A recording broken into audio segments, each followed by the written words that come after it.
യേശുക്രിസ്തുവിൻ്റെ പരിശുദ്ധമായ നാമത്തിൽ എല്ലാവർക്കും എൻ്റെ സ്നേഹവന്ദനം. ദൈവത്തെക്കുറിച്ചുള്ള നമ്മുടെ ചിന്തകൾ അത് ദൈവവചന അനുസൃതമായിരിക്കണം. കഴിഞ്ഞ ദിവസം നമ്മൾ യെരമ്യാ പ്രവാചക പുസ്തകത്തിൽ നിന്ന് വായിച്ചതുപോലെ ദൈവം നമ്മെക്കുറിച്ചുള്ള ചിന്തകളോ അല്ലെങ്കിൽ അവൻ്റെ പദ്ധതികളോ ഒന്നും നമ്മുടെ നാശത്തിനല്ല, മറിച്ച് നമുക്ക് ഒരു ശുഭഭാവി വരണമെന്ന് ദൈവം ആഗ്രഹിക്കുന്നു. നമ്മൾ ആഗ്രഹിക്കുന്ന പോലെ അല്ല, നമ്മൾ ആഗ്രഹിക്കുന്നതിനേക്കാൾ ഉപരിയായിട്ട് നമ്മുടെ ജീവിതത്തിൽ ഒരു ശുഭഭാവി വരണമെന്ന് ദൈവം ആഗ്രഹിക്കുന്നുകൊണ്ട് ദൈവം നമ്മളോട് പറയുന്നു, നാം ഓരോരുത്തരും അവൻ്റെ സന്നിധിയിലേക്ക് വരണം. പ്രാർത്ഥിക്കുക എന്നുള്ളതല്ല അവിടുത്തെ പ്രധാനപ്പെട്ട കാര്യം, മറിച്ച് we must have a right relationship with God. നമുക്ക് ദൈവത്തോട് ശരിയായൊരു ബന്ധം ഉണ്ടായിരിക്കണം. പലരും ചിന്തിക്കുന്നത് പ്രാർത്ഥിക്കുക എന്നുള്ളതാണ് പരിഹാര മാർഗം എന്ന് പറയുന്നത്. അതുകൊണ്ട് തന്നെ പലരും എന്താ ചെയ്യുന്നത്, തങ്ങളുടെ വിഷയങ്ങളെക്കുറിച്ചുള്ള ആ ഒരു പരിദേവനങ്ങളോ പ്രശ്നങ്ങളോ ഒക്കെ ഒരു പ്രാർത്ഥനയ്ക്കായി ഏൽപ്പിച്ചുകൊണ്ട് മറ്റുള്ളവരോട് പറയുന്നു, പ്ലീസ് പ്രേ ഫോർ മീ, നിങ്ങൾ എനിക്ക് വേണ്ടി പ്രാർത്ഥിക്കണം. അങ്ങനെ അവരുടെ ആ റോള് കഴിഞ്ഞു. അവർ ചിന്തിക്കുന്നത്, എനിക്ക് ദൈവത്തിൻ്റെ അടുക്കിലേക്കൊന്നും പോകേണ്ട കാര്യമില്ല, അവരൊക്കെ എനിക്ക് വേണ്ടി പ്രാർത്ഥിച്ചോളും. പലപ്പോഴും അതുകൊണ്ടാണ് ആളുകൾ എപ്പോഴും പറയുന്നത്, ബ്രദറെ എനിക്ക് വേണ്ടി പ്രാർത്ഥിച്ചോണേ. കാരണം എനിക്ക് പ്രാർത്ഥിക്കാനൊന്നും സമയമില്ല, എനിക്ക് ദൈവത്തിലേക്ക് പോകാൻ സമയമില്ല. നിങ്ങൾ ഒരു പ്രാർത്ഥന തൊഴിലാളി എന്ന പോലെ തന്നെ നിങ്ങൾ എനിക്ക് വേണ്ടി പ്രാർത്ഥിക്കുക. ഞാൻ നിങ്ങളോട് പറയട്ടെ, ആ പ്രാർത്ഥനയ്ക്കൊക്കെ ദൈവം ഒരു പക്ഷേ നിങ്ങൾക്ക് മറുപടി തരുന്നുണ്ടാകാം. പക്ഷേ അതിനേക്കാളും ഉപരിയായി ഞാൻ നിങ്ങളോട് പറയട്ടെ, ദൈവത്തിൻ്റെ ഉദ്ദേശം എന്ന് പറയുന്നത് നിങ്ങൾ അവൻ്റെ സന്നിധിയിലേക്ക് വന്ന്, അതേ ദൈവത്തോടൊപ്പം ഒരു റിലേഷൻഷിപ്പിലേക്ക്, ഒരു ഫെലോഷിപ്പിലേക്ക്, ഒരു ജീവിതത്തിലേക്ക് നിങ്ങൾ കടന്നു വരണം എന്നുള്ളതാണ്. ഞാൻ നിങ്ങളോട് ചോദിക്കട്ടെ, നിങ്ങളുടെ ജീവിതത്തിൻ്റെ പല പ്രശ്നങ്ങളുടെ നടുവിൽ നിങ്ങൾ മറ്റുള്ളവരോട് പ്രാർത്ഥന അഭ്യർത്ഥിച്ചിട്ട് നിങ്ങൾ ദൈവത്തോടുള്ള ഒരു റിലേഷൻഷിപ്പിലും ഏർപ്പെടാതെ ഇരിക്കുന്നുവെങ്കിൽ, ഇന്ന് ഈ വചനം കേൾക്കുമ്പോൾ ആ ഒരു ജീവിത ശൈലിയിൽ നിന്ന് മാറി ദൈവത്തോടൊപ്പമുള്ള ആ ബന്ധത്തിലേക്ക്, ആ ഫെലോഷിപ്പിലേക്ക്, ദൈവത്തോടുള്ള പ്രാർത്ഥനയുടെ ആ സ്വഭാവത്തിലേക്ക് നമ്മൾ ഓരോരുത്തരും കടന്നു വരണം എന്നുള്ളത് ദൈവം നമ്മെക്കുറിച്ച് ആഗ്രഹിക്കുന്നു. വാസ്തവത്തിൽ ഇവിടെ അബ്രാമിനെ കുറിച്ച് നമുക്ക് കാണാൻ കഴിയുന്നത് ദൈവസന്നിധിയിലേക്ക് വന്ന ഒരു വ്യക്തിയായിട്ടാണ്. ദൈവത്തെ തൻ്റെ ജീവിതത്തിൻ്റെ പരമാധികാരിയാക്കിയ ഒരു വ്യക്തി എന്നവണ്ണമാണ്. അതുകൊണ്ട് ദൈവം അബ്രഹാമിനോട് സംസാരിക്കുമ്പോഴോ അബ്രഹാം ദൈവത്തോട് സംസാരിക്കുമ്പോഴോ അവർ തമ്മിലുള്ള ആ ബന്ധത്തിൻ്റെ ഇൻറ്റിമസി, ആ അടുപ്പം നമുക്ക് കാണാൻ കഴിയുന്നുണ്ട്. ഈ ഉൽപ്പത്തി പുസ്തകം 12 മുതൽ അതേ അബ്രഹാമിനെ കുറിച്ച് പറയപ്പെടുന്നതായ എല്ലാ വേദഭാഗങ്ങളിലും നമുക്ക് ആ ഇൻറ്റിമസി, ആ ഒരു അടുപ്പം നമുക്ക് കാണാൻ കഴിയുന്നുണ്ട്. ഞാൻ നിങ്ങളോട് പറയട്ടെ, നിങ്ങൾ ദൈവത്തിൽ നിന്നും അകന്നു നിന്ന് മറ്റുള്ളവരോട് നിങ്ങൾക്ക് വേണ്ടി മധ്യസ്ഥ അണയ്ക്കണം എന്ന് പ്രാർത്ഥിക്കുന്നതായ ഒരു ജീവിത സ്വഭാവമാണെങ്കിൽ അത് നിങ്ങൾ ഇന്ന് മാറ്റണം. തീർച്ചയായിട്ടും മറ്റുള്ളവർ നമുക്ക് വേണ്ടി പ്രാർത്ഥിക്കട്ടെ, അത് നല്ല കാര്യമാണ്. പക്ഷേ ഒരു ക്വസ്റ്റ്യൻ ഉണ്ട്, what about your relationship with God? നിങ്ങൾക്ക് ദൈവത്തോടുള്ള ബന്ധത്തെക്കുറിച്ച് നിങ്ങൾ എന്താണ് ചിന്തിക്കുന്നത്? നിങ്ങൾക്ക് അതിൽ ഒരു കുറ്റബോധം തോന്നുന്നില്ലേ? അതിൽ നിങ്ങൾക്ക് ഒരു സങ്കടമോ അല്ലെങ്കിൽ വിഷമമോ തോന്നുന്നില്ലേ? അതേ, ജീവിതത്തിൽ ഏറ്റവും പ്രധാനപ്പെട്ട കാര്യം റൈറ്റ് റിലേഷൻഷിപ്പ് വിത്ത് ഗാഡ്, ദൈവത്തോടുള്ള ശരിയായ ബന്ധം എന്നുള്ളതാണ്. നോക്കൂ, ഇവിടെ അബ്രാമിനെ കുറിച്ച് ഈ 12-ാം അധ്യായം 1-ാം വാക്യം മുതലേ നമുക്ക് കാണാൻ കഴിയുന്നുണ്ട്. അവിടുത്തെ ആരംഭം തന്നെ എങ്ങനെയാണല്ലോ, യഹോവ അബ്രാമിനോട് അരുളി ചെയ്തത് എന്തെന്നാൽ.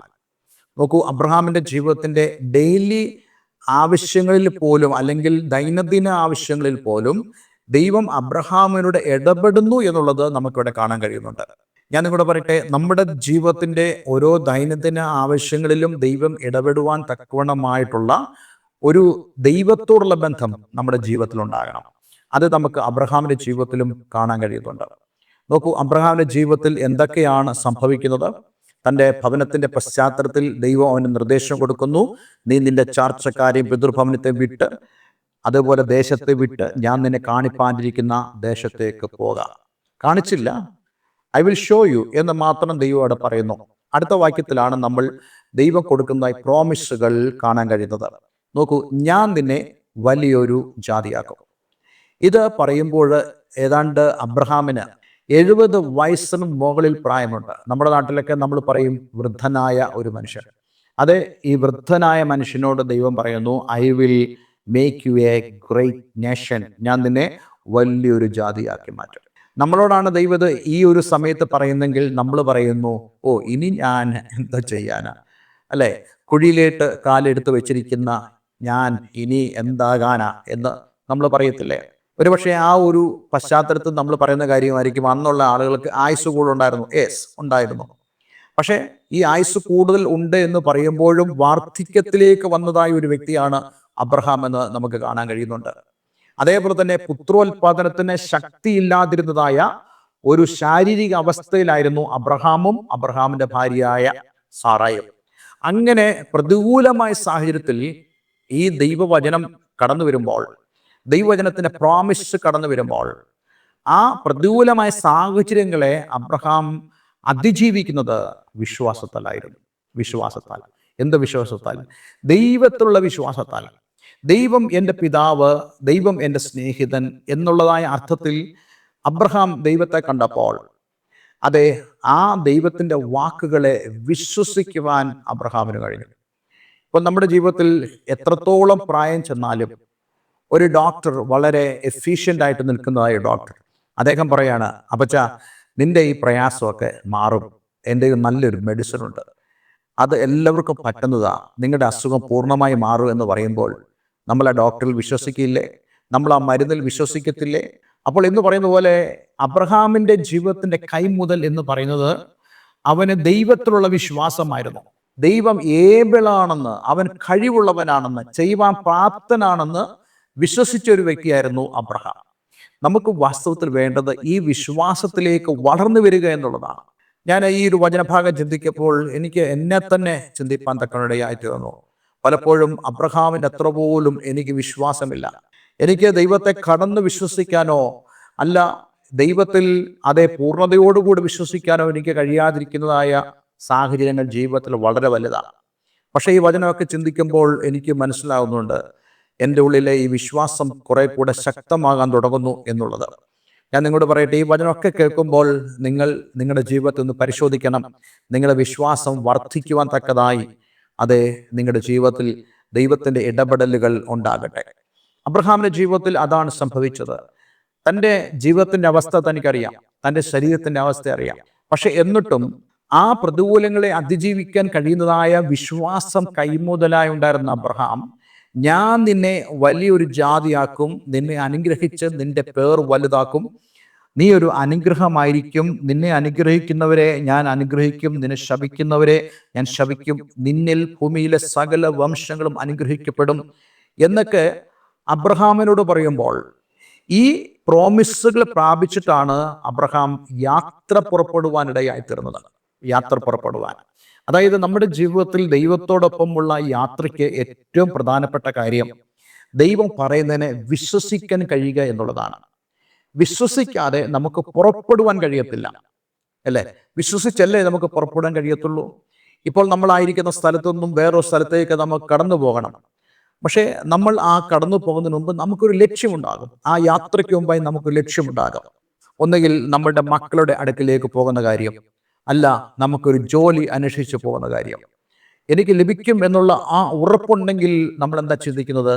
യെസ്, എൻ്റെ യാത്ര സഫലമായി തീരും, സന്തോഷത്തോടുകൂടെ നമ്മൾ പോകും. അബ്രഹാം പുറപ്പെടുന്നതിന് മുമ്പായിട്ട് ദൈവം അബ്രഹാമിനോട് വാഗ്ദത്തം പറയുന്നു. ഇന്ന് നമ്മളുടെ ക്രിസ്തീയ ജീവിതത്തിലും ദൈവത്തിൻ്റെ വാഗ്ദത്തം ദൈവവചനത്തിൽ എഴുതപ്പെട്ടിട്ടുണ്ട്. നിങ്ങൾ എന്തുകൊണ്ട് ദൈവത്തെ അനുഗമിക്കുന്നു? നിങ്ങൾ എന്തുകൊണ്ട് ദൈവത്തോടൊപ്പമുള്ള കൂട്ടായ്മയിൽ ആയിരിക്കുന്നു? നിങ്ങൾ എന്തുകൊണ്ട് ദൈവത്തെ അനുഗമിക്കണം? നിങ്ങൾ എന്തുകൊണ്ട് യേശുവിനെ അനുഗമിക്കുന്നവരായി അല്ലെങ്കിൽ ഒരു ക്രിസ്ത്യാനിയായിട്ട് നിങ്ങൾ മാറണം? ഒരു പ്രോമിസ് അതിനുണ്ട് എന്നുള്ള വസ്തുത നമ്മൾ മറന്നു പോകരുത്. നിർഭാഗ്യവശാൽ പറയട്ടെ, ഇന്ന് പല ആളുകളും യേശുക്രിസ്തുവിനെ അനുഗമിക്കുവാൻ ആഗ്രഹിക്കുന്നത് അവരുടെ രോഗസൗഖ്യത്തിനു വേണ്ടി മാത്രമാണ്, അവരുടെ ഫിനാൻഷ്യൽ ഡെലിവറൻസിന് വേണ്ടി മാത്രമാണ് പലരും ദൈവത്തെ അല്ലെങ്കിൽ യേശുവിനെ അനുഗമിക്കുവാൻ അവർ തീരുമാനിക്കുന്നത്. ഞാൻ നിങ്ങളോട് പറയട്ടെ, ഇതെല്ലാം ഈ ഭൂമിയിലെ താൽക്കാലികമായിട്ടുള്ള സുഖങ്ങൾ മാത്രമാണ്. പക്ഷേ ദൈവത്തോടുള്ള ബന്ധത്തിൽ അതേ നമ്മുടെ യാത്ര എന്ന് പറയുന്നത് ഈ ഭൂമിയിൽ തീർക്കാനുള്ള യാത്രയല്ല, മറിച്ച് ഇവിടെ തുടങ്ങി അതേ സ്വർഗത്തിലേക്ക്, നിത്യതയുടെ പദ്ധതിയിലേക്ക് പുറപ്പെടുവാനുള്ളവരാണ് നമ്മൾ. അങ്ങനെയാണെങ്കിൽ ഇവിടെയുള്ള പ്രോമിസസ് അല്ല, ഇവിടെയുള്ള വാഗ്ദത്തങ്ങളല്ല നമ്മെ ഡ്രൈവ് ചെയ്യേണ്ടത്, നമ്മെ നയിക്കേണ്ടത്, മറിച്ച് നിത്യതയെക്കുറിച്ചുള്ള ഒരു ലക്ഷ്യമായിരിക്കണം നമുക്ക് ഉണ്ടാകേണ്ടത്. ഇവിടെ അബ്രഹാമിനോട് ദൈവം പറഞ്ഞത് അതുതന്നെയാണ്. ഞാൻ നിന്നെ കാണിപ്പാനിരിക്കുന്ന ദേശം എന്ന് പറയുമ്പോൾ അത് അതിന് ഒരു എറ്റേണിറ്റിയുടെ ഒരു സ്വാധീനമുണ്ടായിരുന്നു. അതിന് എറ്റേണിറ്റിയുടെ ഒരു പശ്ചാത്തലമുണ്ടായിരുന്നു. പിന്നീട് എബ്രായ ലേഖനം നമ്മൾ വായിക്കുമ്പോൾ നമുക്ക് കാണാൻ കഴിയുന്നുണ്ട്, അബ്രഹാം എബ്രായർ 11:9 വിശ്വാസത്താൽ അവൻ വാഗ്ദത്ത ദേശത്ത് ഒരു അന്യദേശത്തെന്ന പോലെ ചെന്ന്, അതായത് കനാൻ നാട്ടിലേക്ക് ചെന്ന് ഒരു അന്യദേശത്ത് എന്ന പോലെ ചെന്ന് വാഗ്ദത്തത്തിന് കൂട്ടവകാശികളായ, അതായത് തൻ്റെ കൊച്ചുമക്കൾ ഇസ്ഹാക്കിനോടും യാക്കോബിനോടും കൂടെ കൂടാരങ്ങൾ പാർത്തുകൊണ്ട് ദൈവശില്പിയായി നിർമ്മിച്ചതും അടിസ്ഥാനങ്ങളുള്ളതുമായ നഗരത്തിനായി കാത്തിരുന്നു. നോക്കൂ, ഈ കനാൻ നാട്ടിൽ ചെന്നു, അവിടെ തനിക്ക് അവകാശമില്ല എന്നുള്ളത് തനിക്ക് മനസ്സിലായി. പക്ഷെ ദൈവം തൻ്റെ മക്കൾക്കും കൊച്ചുമക്കൾക്കുമായി കൊടുക്കാൻ പോകുന്ന ദേശമാണ് ഈ കനാൻ ദേശം.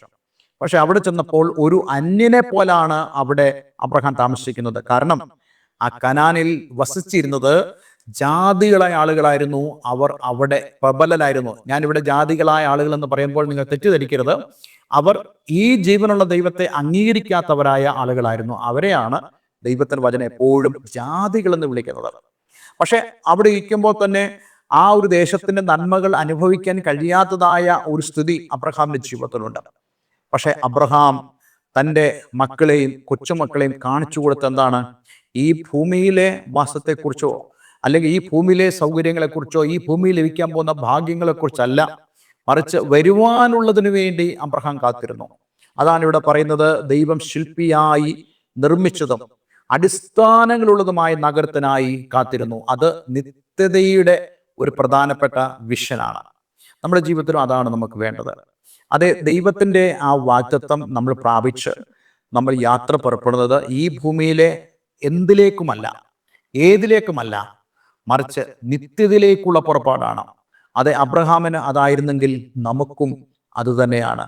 ഞാൻ നിങ്ങളോട് പറയട്ടെ, ദൈവത്തിൻ്റെ വാഗ്ദത്തങ്ങൾ നമ്മൾ പ്രാപിക്കുമ്പോൾ യാത്ര ഈ ഭൂമിയിലെ സുഖസൗകര്യങ്ങളിലേക്കല്ല, ഈ ഭൂമിയിലെ ഏതെങ്കിലും ഒരു ഡെസ്റ്റിനേഷനിലേക്കല്ല, മറിച്ച് we are marching towards or we are sojourning towards our eternal blessings.